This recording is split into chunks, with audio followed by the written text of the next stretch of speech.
안녕하세요. 회사 동료를 통해서 이곳을 알게 되어 하루도 빠짐없이 사연을 듣고 있는 30대 후반의 여성입니다. 저는 수도권 대학교를 나오고 꽤 좋은 회사 경영팀에 10년 정도 근무하여 지금은 팀장이에요. 남들에 비해 승진이 빨랐습니다. 그리고 제 입으로 말하기 부끄럽지만 학교에서나 회사에서나 남들에게 싫은 소리 듣지 않고 나름대로 인정을 받으며 잘 살아왔어요. 그래서 제가 학교나 회사에서 했던 것처럼 결혼 생활을 한다면 문제없이 행복하게 자랄 수 있을 것으로 생각했죠. 하지만 사회생활과 결혼 생활은 다른 것이었나 봅니다. 저는 37살에 결혼을 하고 38살에 이혼했습니다. 결혼 생활을 한 1년 동안 시어머니 남편과 정말 질리도록 싸우고 또 싸웠네요. 그렇게 무수히 많은 싸움 끝에 도련님의 상견례 날 도련님의 결혼을 파혼시키고 저도 이혼 선언을 하게 되었습니다. 지금부터 저의 결혼에서 이혼까지의 모든 이야기를 들려드릴까 합니다. 남편은 저와 같은 회사였고 제가 이끄는 경영팀의 팀원이었습니다. 나이는 저보다 2살 어렸지만 일할 때 보면 누구보다 열정적이었고 일하는 센스도 뛰어났어요. 회사 내에서 평판도 좋았고 다른 부서 사람들과도 두루두루 친하게 지냈죠. 저는 그런 남편을 보며 나이는 어리지만 대단한 사람이라고 느껴졌고 남편도 저에게 호감이 생겼는지 회사 일이 아닌 개인적으로 연락을 종종 하더라고요. 그렇게 카톡을 주고받다가 밖에서 따로 만나 밥도 먹고 술도 마시는 사이가 되었고 이러한 시간이 쌓이고 쌓여 연인이 되었습니다. 점점 마음이 깊어져 결혼을 생각하게 되었고 결혼 준비를 하면서 우리가 이혼하지 않고 잘 살기 위해 많은 대화를 나눴어요. 먼저 주변 사람들이나 이곳 사연을 들어보면 부부 사이에 금전적인 차이가 생겼을 때 주로 문제가 발생하더라고요. 그래서 우리는 금전적인 것은 항상 같이 하기로 했습니다.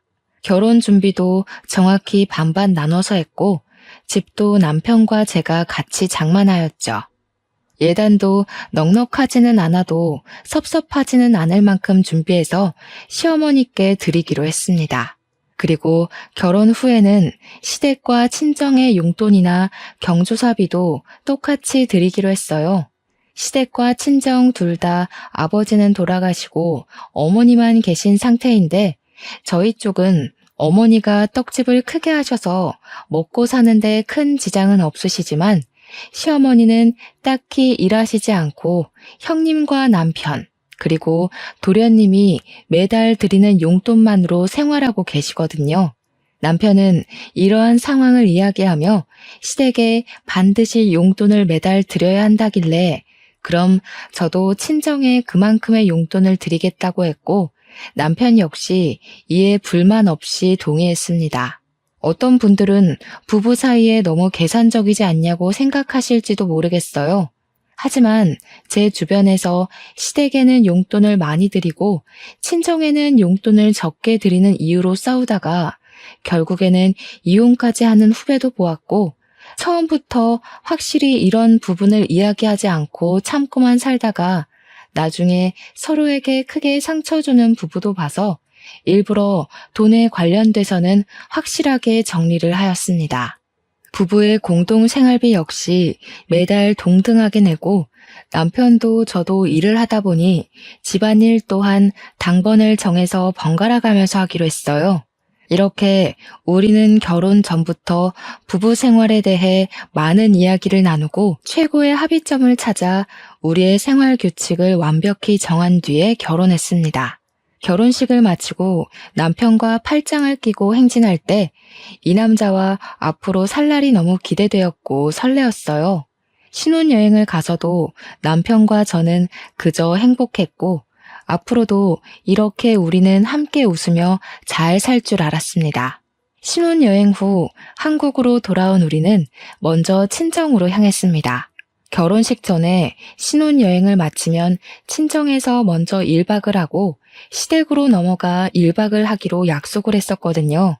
이 부분은 시어머니와 친정엄마한테도 미리 말씀을 드린 상태였고 분명히 그때 두 분 다 알겠다고 하셨습니다. 그래서 계획한 대로 먼저 친정에 가서 인사를 드리고 같이 저녁을 먹고 있는데 시어머니한테 전화가 왔어요. 전화를 받아보니 오늘 신혼여행을 마치고 귀국하는 날인데 왜 집에 안 오냐고 하시길래 친정에서 먼저 1박을 하고 이바지 음식을 받아서 내일 시댁으로 갈 것이라고 얘기했죠. 그랬더니 시어머니께서 너희 마음대로 그렇게 정하면 어쩌냐고 하시더라고요.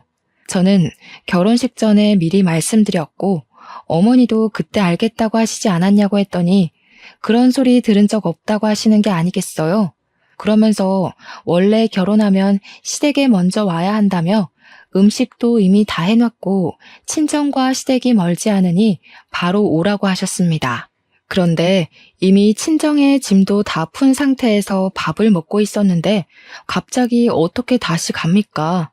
그래서 시어머니께 죄송하지만 이미 말씀드린 부분이고 지금 시간도 늦었으니 내일 가겠다고 했습니다. 그러자 시어머니는 씩씩대며 그냥 전화 끊어버리셨어요. 기분이 찜찜하긴 했지만 그래도 내일 가서 남편과 제가 잘 말씀드리면 되겠지 싶어 따로 다시 전화를 드리지 않았습니다. 그리고 다음날 친정엄마가 준비해주신 이바지 음식을 받아서 시댁으로 향했어요.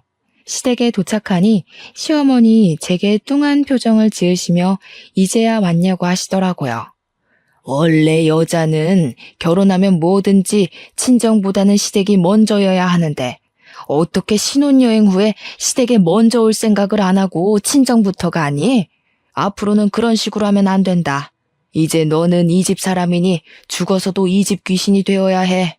에이, 우리 엄마가 왜 이러실까? 지금이 무슨 조선시대도 아니고 무슨 시댁이 먼저야. 엄마, 요새 그런 말 하면 큰일 나. 꼰대 소리 듣는다고요. 요새는 시댁도 처가댁도 공평하게 해야 해. 무슨 말도 안 되는 소리를. 네가 지금 우리 현수보다 나이 많고 팀장이라고 현수 조종해서 시댁을 얼렁뚱땅 넘어갈 생각하지 마라. 알겠니? 네가 나이가 많아도 그래도 현수는 너의 남편이야.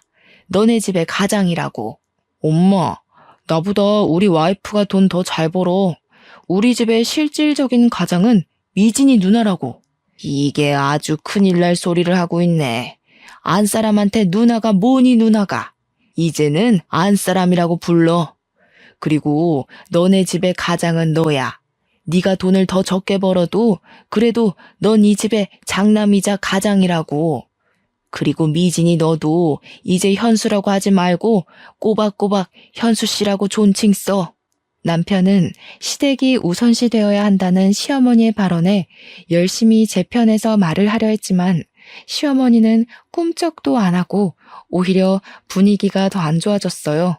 솔직히 시어머니의 말이 달갑게 들리지도 않았고 평소 같았으면 조목조목 따지고 대판 싸웠겠지만 결혼 후 처음으로 시댁에 오는 자리이고 남편도 열심히 노력하는 것이 보여서 그냥 가만히 있었습니다.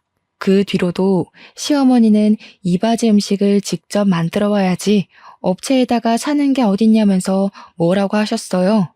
친정엄마가 떡집 때문에 바쁘셔서 직접 요리를 못하시긴 했지만 이바지 음식으로 유명한 업체에다가 비싼 돈 들여서 일부러 준비해 주셨거든요. 그런데 그런 음식을 가지고 뭐라고 하시니 기분이 많이 상했습니다.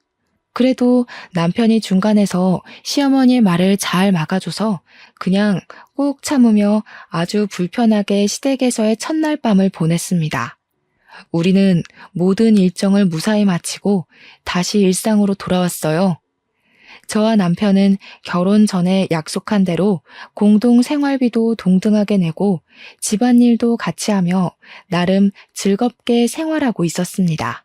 그렇게 한 달 정도 후 시댁과 친정 식구들을 모시고 집들이하기로 하고 먼저 시댁 식구들을 초대했습니다. 제가 직접 음식을 다 하고 싶었지만 평일에는 일하느라 바빠서 어쩔 수 없이 밀키트를 사서 상을 차렸어요. 상이 얼추 차려지니 도련님은 회사에 급한 일이 생겨서 가지 못하겠다고 전화가 오고 시어머니와 형님만 오셨습니다. 시어머니는 집을 둘러보시다가 부엌에 있던 밀키트 포장지를 보시고서는 사람을 초대했으면 직접 음식을 만들어야지 무슨 밀키트를 쓰냐며 뭐라고 하셨어요.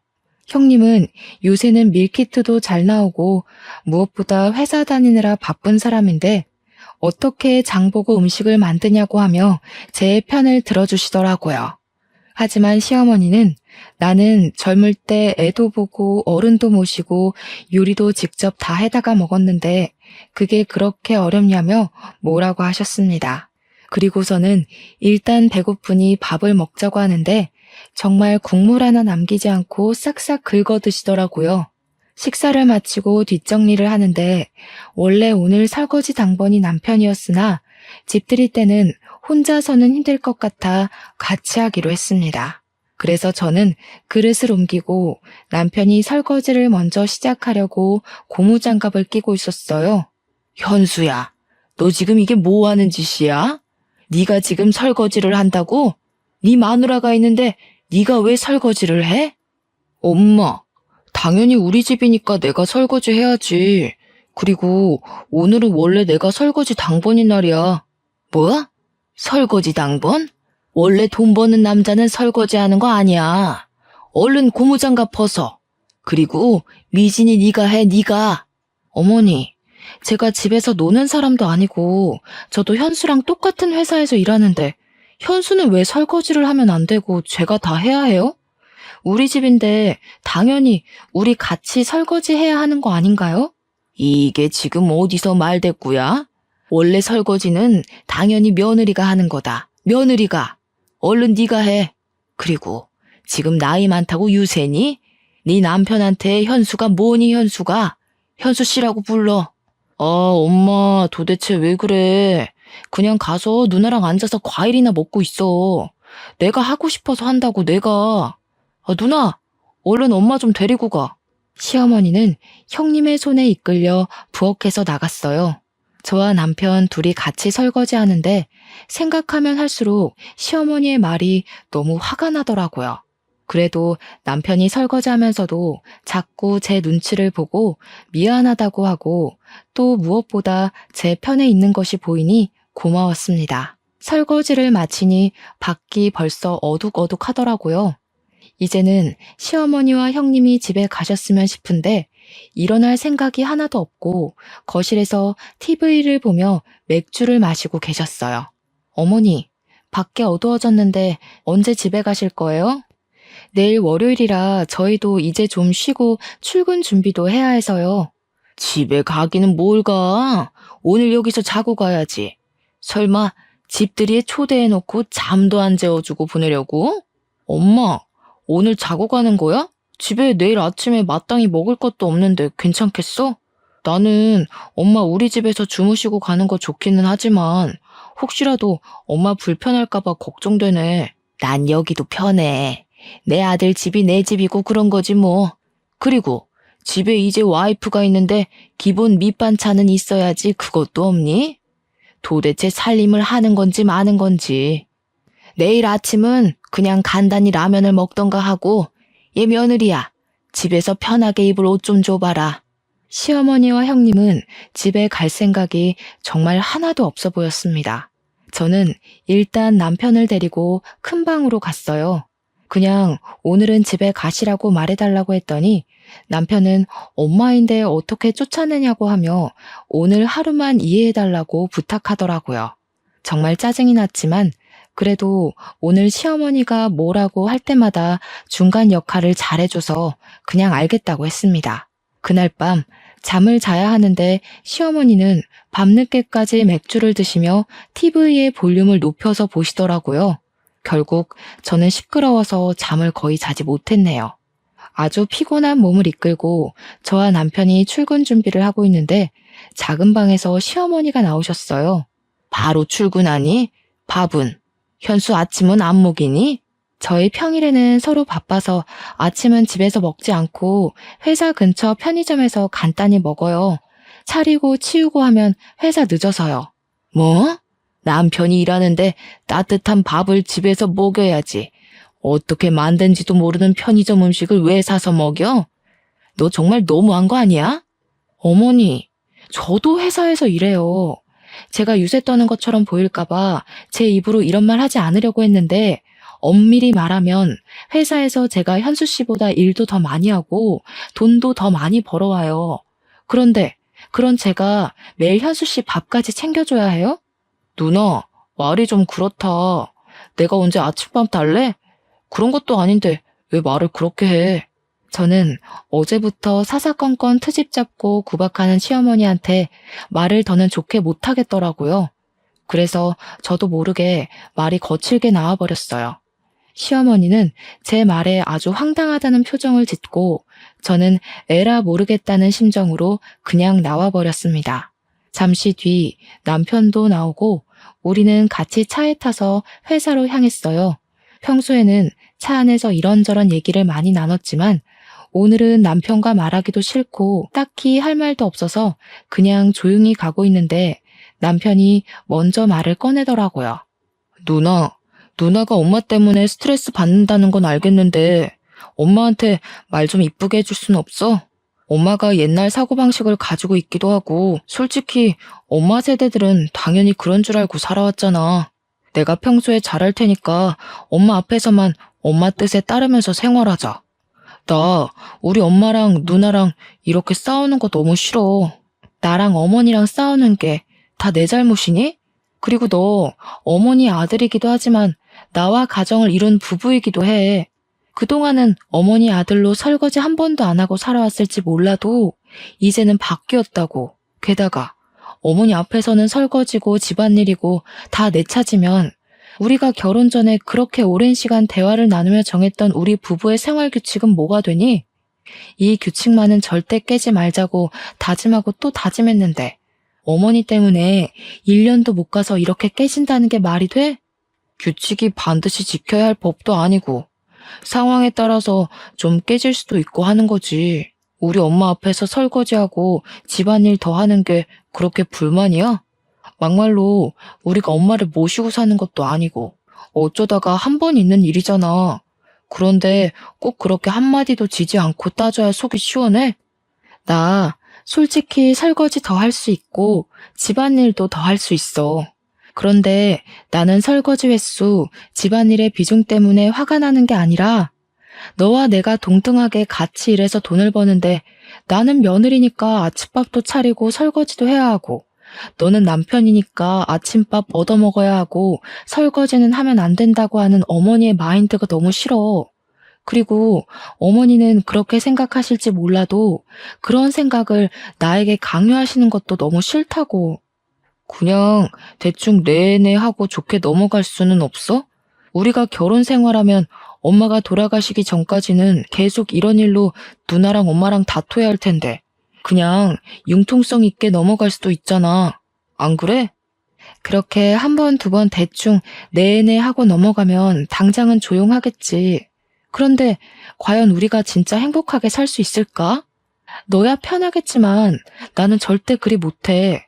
그리고 내 성격상 분명히 언젠간 크게 폭발하고 말 거야. 그래서 애초에 그러기 전에 제대로 짚고 넘어가자는 거야. 남편과 저는 서로의 생각의 차를 좁히지 못한 채 회사에 도착했고 바로 일을 시작했습니다. 그날은 거래처가 오전부터 방문해서 회의실에서 미팅하고 있는데 시어머니한테 전화가 왔어요. 하지만 제가 도무지 전화를 받을 수 없는 상황이라 무시했죠. 그렇게 1시간 정도 지난 후 무사히 미팅을 마치고 사무실로 가니 사장님이 저를 부르시더라고요. 제가 회의실에 있는 동안 제 자리에 전화가 쉬지 않고 계속 울려서 사장님이 받아보니 제 시어머니셨대요. 그런데 시어머니가 화가 단단히 나 계셨다면서 집에 무슨 일 있냐고 물으셨습니다. 저는 별일 아니라고 했더니 사장님은 집안일을 회사로까지 끌어들이지 말라며 한 소리 들었네요. 저는 일단 시어머니한테 전화를 걸었어요. 너는 내가 전화를 그렇게 했는데 안 받고 도대체 뭐 하니? 아무튼 그건 그렇고 너는 도대체 여자가 돼서 살림을 하는 거야 마는 거야? 아주 냉장고는 텅텅 비어있지 방은 개판이지. 서랍도 아주 엉망진창이더라. 뭐 있는 게 하나도 없다 하나도. 도대체 우리 현수 밥은 제대로 챙겨주는 것인지 현수 아내로서 한 일이 뭐가 있어? 어머니, 겨우 그거 따지시려고 그렇게 전화하신 거예요? 그리고 우리 집이 그렇게 엉망진창이면 그냥 집에 가시면 되잖아요. 아니 왜 집에 계셔서 그렇게 스트레스를 받으세요? 겨우? 현수 먹는 것인데 제대로 챙겨야지. 안 그래도 너네 집 꼬락서니 보기 싫어서 지금 집에 간다. 우리 현수 굶기지 말고 잘 먹여라. 알겠니? 죄송하지만 저는 현수 씨의 엄마가 아니라 배우자입니다. 그리고 현수 씨가 아기도 아니고 제가 왜 밥을 먹여줘야 합니까? 어른인데 배고프면 알아서 먹겠죠. 그리고 지금 회사라서 더는 전화 못 받습니다. 회사로 더 전화하시면 어머님의 귀하신 아드님도 곤란해질 테니 그리 아세요. 저는 시어머니한테 하고 싶던 말 다 하고 전화를 끊고 다시 일하려는데 남편과 같이 한 사무실에 있기 너무 불편하더라고요. 그 전날 잠도 못 잤고 일은 많고 시어머니는 난리를 치시는데 지금 생각해도 그날 무슨 정신으로 일을 했는지 모르겠네요. 그리고 시간이 흘러 그 주 주말이 되어 친정의 집들이 날이 되었습니다. 저는 이번에도 음식을 준비할 시간이 없어서 밀키트로 음식을 대신했어요. 저희 엄마는 시어머니와는 다르게 음식 준비하느라 고생 많았다고 하시며 제가 평소에 좋아하는 밑반찬을 한가득 챙겨오셨더라고요. 기분 좋게 식사를 마친 뒤 시어머니도 1박을 하고 갔으니 친정엄마도 1박을 하라고 이야기했어요. 그런데 남편의 표정이 좋지 않더라고요. 친정엄마는 남편의 눈치를 보다가 그냥 여기보다 집이 편하다며 집에 가버리셨답니다. 저는 남편에게 너무 서운했어요. 엄마가 가자마자 시부모님이랑 형님은 우리 집에서 주무시고 가시고 친정엄마는 딸 집에 처음 왔는데 주무시지도 못하냐며 따졌습니다. 그랬더니 남편은 너무 유치한 논리인 거 아니냐며 화를 내더라고요. 제가 완전 어이없어 하는데 그 뒤로 하는 말이 더 황당했습니다. 남편 말이 저와 시어머니는 같은 여자이니 덜 불편하겠지만 남편과 저희 엄마는 성별이 다르니 너무 불편하다는 거예요. 그래서 우리 엄마가 이 집에서 같이 자는 것은 안 된다는 이상한 논리를 펼치고 있더라고요. 저는 너무 기가 막혀서 말이 다 나오지 않았어요. 더 말하면 진짜 제대로 싸우고 이혼 도장을 찍을 것만 같아서 그냥 방으로 들어가 버렸습니다. 다음날 감정이 좀 진정돼서 다시 말해볼까 했지만 이미 지나간 일이기도 하고 앞으로 이렇게 시어머니와 친정엄마가 우리 집에 와서 잘 일이 얼마나 있겠냐는 생각에 더는 얘기하지 않기로 했네요. 그렇게 일주일 정도는 어색하고 서먹하게 지내다가 시간이 지나니 서운한 감정이 누그러들더라고요. 그래서 다시 이전처럼 그냥저냥 나쁘지 않게 지냈어요. 그리고 첫 명절이 다가왔습니다. 시댁이나 친정이 정확히 집에서 1시간 거리라 그냥 다녀만 오려다가 그래도 처음 맞이하는 명절이니 시댁, 친정 모두 하룻밤을 같이 지내고 오기로 했답니다. 친정은 차례를 지내지 않지만 시댁은 차례를 지내기에 음식 장만으로 할 일이 많아 먼저 시댁으로 갔어요. 시댁에 도착하니 시어머니는 음식 준비할 것이 많다며 오자마자 제게 앞치마를 주셨습니다.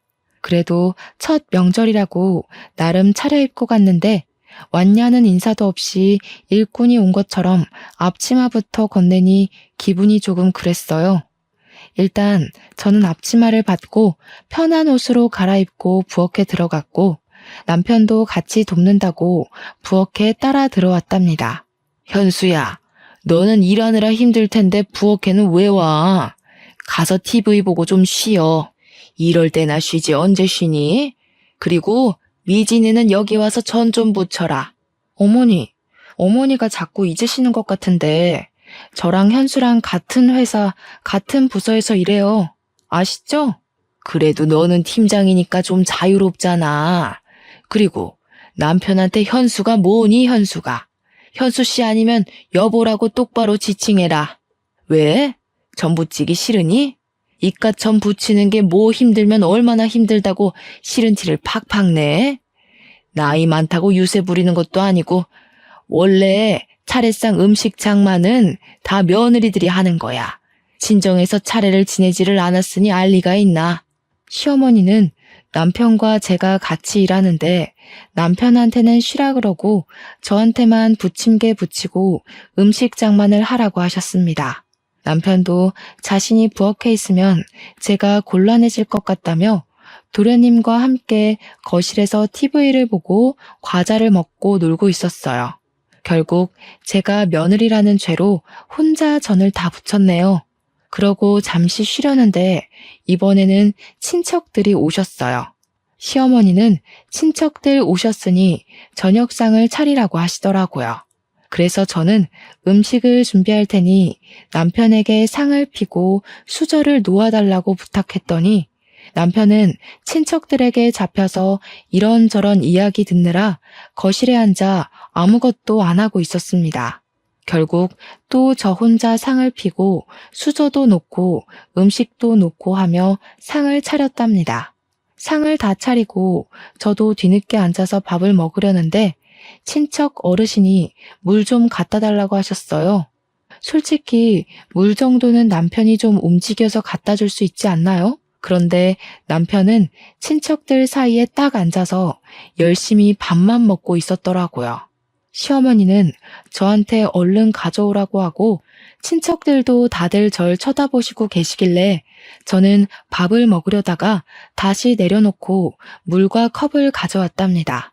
그다지 기분 좋지 않게 식사가 마쳐지고 나서 친척들은 그냥 상 뒤로 빠져서 수다를 떨고 있었습니다.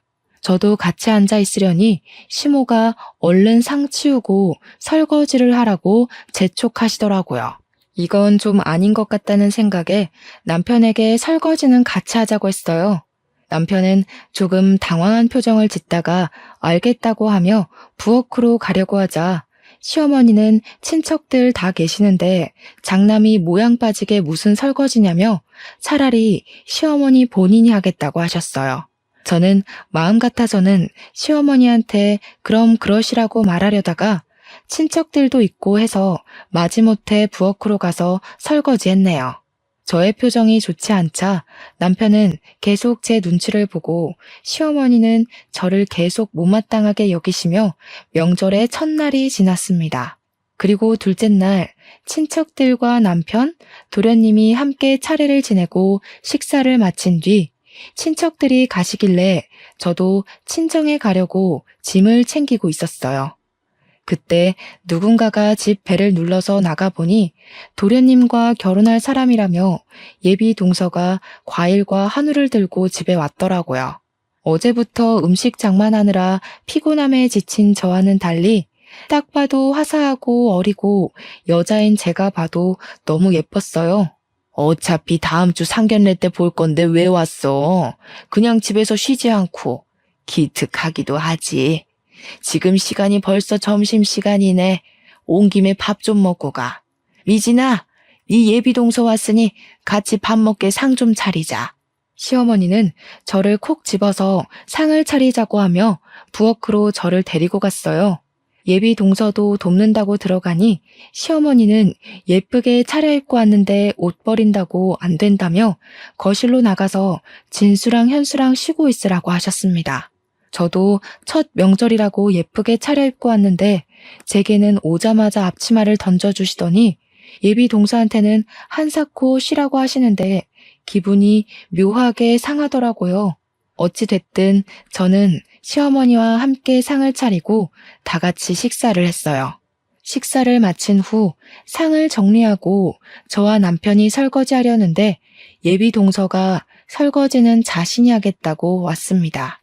아가야, 넌 아직 손님인데 뭘 자꾸 도우려고 하니? 설거지는 네 형님이나 시키고 너는 이리 와서 거실에서 과일이나 먹자. 현수 너도 우리 집 가장이 설거지는 무슨 설거지야. 부엌에 얼쩡거리지 말고 여기 앉아. 그리고 미진아, 가서 과일 좀 깎아와. 예비 동서는 어쩔 수 없이 다시 나가고 저는 과일을 내왔어요. 과일을 깎으며 이야기를 들어보니 예비 동서는 도련님보다 4살이 어리고 부모님의 사업이 잘 돼서 집이 꽤 부유하더라고요. 그래서인지 혼수와 예단을 아주 넉넉히 준비한다고 했습니다. 잘 살고 나이도 어리고 예쁜 예비 동서가 오니 집안 분위기가 아주 밝아지고 다들 예비 동서를 환영하는 분위기였어요. 그 사이에서 저는 왠지 모를 씁쓸함과 소외감이 느껴지며 괜히 서글퍼져서 부엌에가 혼자 설거지하고 부엌 정리를 했답니다. 다 마치고 나니 예비 동서가 집에 간다고 하더라고요. 저는 상견례 때 보자고 인사를 하고 시계를 보니 벌써 오후 4시였어요. 이제는 진짜 집에 가려고 짐을 챙기고 있으니 이번에는 형님의 가족이 집에 왔습니다. 왜? 벌써 가게? 현수나도 명절 때 봐야지 벌써 가면 되니? 너도 좀 같이 어울리다가 천천히 가. 어차피 친정도 가깝잖아. 친정은 차례도 지내지 않는데 좀 더 있어. 형님도 친정에 오셨는데 저도 친정에 가야죠. 친정엄마는 자식이 저 하나뿐이라 저 기다리고 계실 거예요. 지금 출발해도 어둑해져서 도착할 텐데 이제는 가야죠. 그래도 첫 명절이잖니? 그리고 여자는 원래 결혼하면 친정보다는 시댁이다. 나는 옛날에 명절 때 친정 아예 가지도 못했어. 지금은 그 정도는 바라지도 않으니 그냥 조금 더 있다가 가. 시어머니의 말에 남편도 어쩔 수 없다는 듯한 표정을 짓고 있더라고요. 저는 더는 이 자리에 있을 필요가 없다고 느껴서 그냥 짐을 챙겨서 그냥 인사하고 나와버렸습니다. 남편도 어쩔 수 없이 같이 따라 나왔어요. 야, 그래도 첫 명절인데 기분 나쁘게 이렇게 그냥 나와야겠냐? 그냥 1시간 정도만 더 있다가 나가도 되잖아. 그게 그렇게 어려워? 1시간? 1시간이 2시간 되고 그러다가 시댁에서 명절 다 지내고 친정도 못 가. 이런 거는 처음부터 제대로 해야 한다고. 너는 어쩜 그렇게 인정머리 하나 없이 딱딱 반반이냐? 하여튼 하나도 손에 안 보려고 한다니까? 나 원래 이러는 거 몰랐어? 그리고 거꾸로 생각해봐. 네가 우리 집 갔는데 엄마가 너 가지 말라고 하면서 집에서 설거지 시키고 요리하라고 시킨다고 생각해봐. 그러면 너라면 알겠습니다 하고 그냥 있겠니? 내 생각엔 네가 나보다 더 했으면 더 했지 덜 하진 않을 것 같은데. 저와 남편은 친정 가는 차 안에서 계속 싸웠어요. 친정집에 도착해서도 우리는 표정이 좋지 않았고 그런 모습을 본 친정엄마는 시댁에서 무슨 일이 있었냐며 걱정하셨습니다. 시댁에서 있던 일을 말하려던 찰나 시어머니한테 전화가 왔어요. 전화를 받아보니 술에 잔뜩 취한 목소리더라고요. 너는 큰며느리라는 애가 첫 명절인데 내가 허락도 안 했는데 양해도 구하지 않고 그냥 친정으로 가버리면 되겠냐? 심지어 현수 누나도 집에 왔는데 명절에 네 형님이랑 다 같이 친해지는 시간도 갖고 하면 좀 좋아. 여자는 결혼하면 출가 외인, 여자는 결혼하면 친정사람 아니니까 친정에 발도 들여놓으면 안 된다고. 그것도 모르는 게 무슨 회사의 팀장이라고. 어머니, 제가 명절에 제 엄마를 보러 가겠다는데 그게 어머니께 허락까지 받아야 할 일인가요? 제가 시댁에 들리지 않고 친정에 가겠다는 것도 아니고 친정이 가면 안 되는 것도 아닌데 허락을 받고 양해를 구해야 한다는 게 제 선에서는 이해가 가지 않네요. 심지어 형님은 친정에 왔는데 저는 친정에 아직 가지 말라니. 그게 무슨 경우예요? 이게 뭘 잘했다고 말댔고야? 친정에서 시어미한테 그렇게 하라고 가르치디? 지금 당장 와, 당장. 출가 외인이 어디서 명절 때 친정을 가고 있어? 그리고 딸하고 며느리하고 같아? 출가 외인은 예전에나 있던 말이죠. 남녀가 동등하게 결혼 준비를 하고 돈도 같이 버는 이 시대에 출가 외인 타령하시는 건 아닌 것 같은데요. 그리고 다시는 술 드시고 제게 이렇게 전화하지 마세요. 저는 어머니의 말씀대로 딸이 아니라 며느리입니다. 술 취한 어머니의 주정을 딸은 들어드릴 수 있어도 며느리인 저는 들어드릴 수 없습니다. 전 제 할 말을 다 하고 시어머니의 전화를 일방적으로 끊었습니다. 그랬더니 시어머니는 남편 핸드폰으로 전화해서는 며느리 눈치 보느라 못 살겠다며 하소연을 하시는 것이 아니겠어요?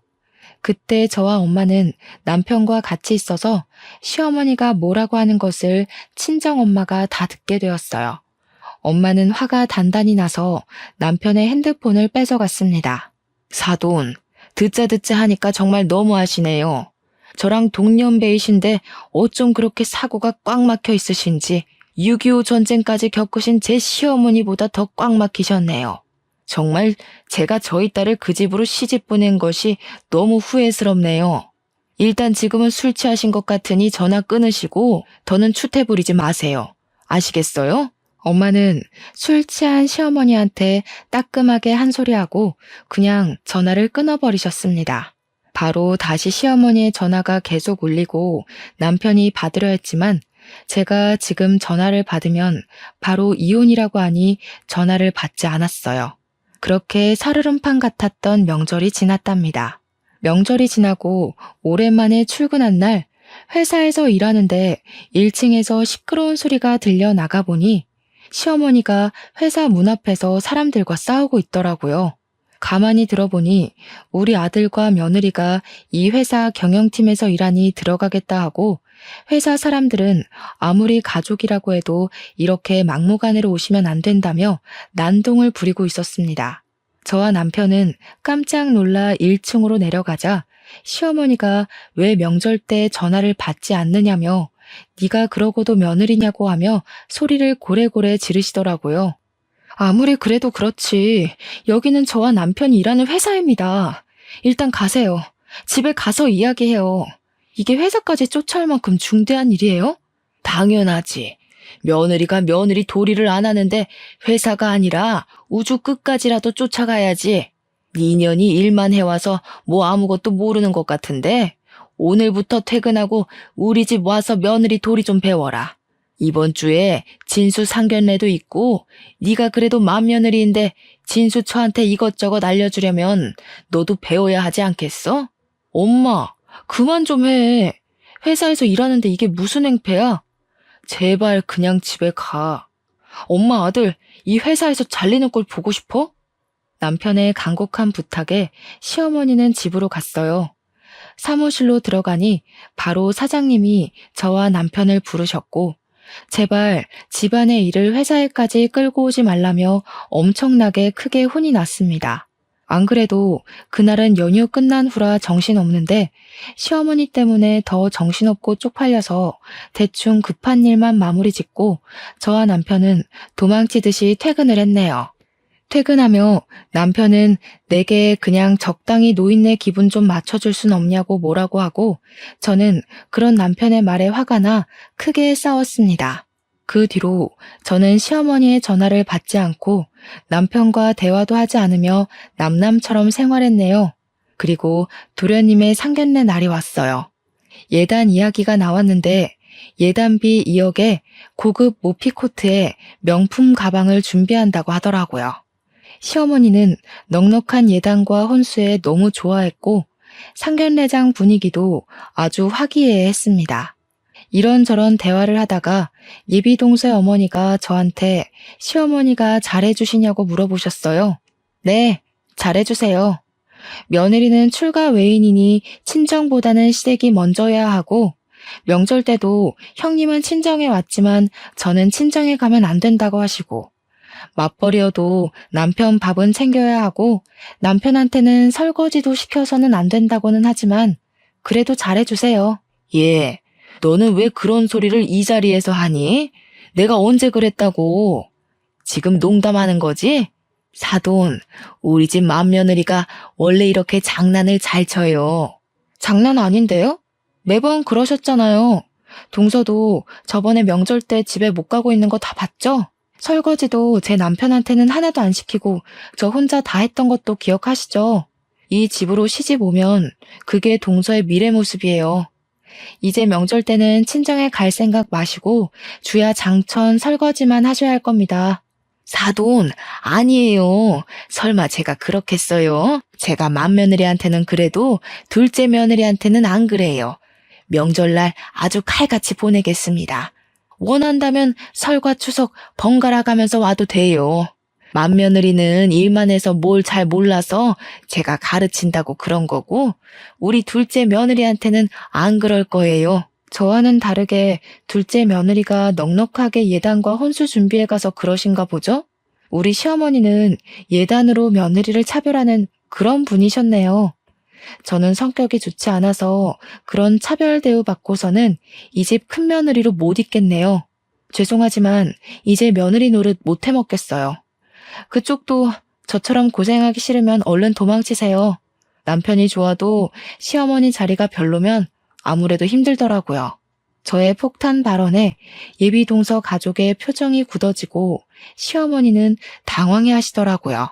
결국 예비동서의 부모님은 이 결혼 생각해 보겠다고 하고 자리를 박차고 나갔습니다.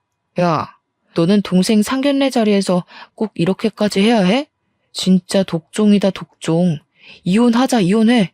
나야말로 바라던 바야. 어머니, 도무지 이 집에서 며느리 노릇 못하겠네요. 저는 며느리 자리 사표 내고 이혼하겠습니다. 이게 지금 얼마짜리 혼수랑 예단이었는데 네가 다 망쳤어. 이제 어쩔 거야? 어찌할 것이냐고. 얼른 따라가서 아니라고 말해. 아주머니, 내가 그동안 아주머니한테 당한 것들을 그대로 다 말한 것뿐인데 아니긴 뭐가 아닙니까? 저는 할 말 없습니다. 그럼 이제 갑니다. 저는 그 길로 나가서 신혼집에서 짐을 다 싸들고 친정으로 갔습니다. 저희 엄마는 제게 괜히 결혼해서 눈치 보고 구박대기로 사는 것 같아서 마음 아팠는데 그렇게 살 바엔 차라리 이혼하고 혼자 사는 게 100번 1000번 낫다고 잘했다고 하셨어요. 솔직히 이혼이 잘한 일은 아니었지만 그래도 엄마가 그리 말해주시니 너무 감사했답니다. 그리고 월요일 회사에 가니 남편이 일찍 출근해 있었습니다. 저는 남편을 회의실로 불러서 이혼 서류를 건넸어요. 남편은 무슨 이런 일 가지고 이혼이냐고 남들 다 이렇게 산다고 하더라고요. 남들은 다들 이렇게 살아도 나는 이렇게 못 살아. 내가 설거지 몇 번 더 하고 시댁에 오래 있겠다고 해서 이러는 거 아니야.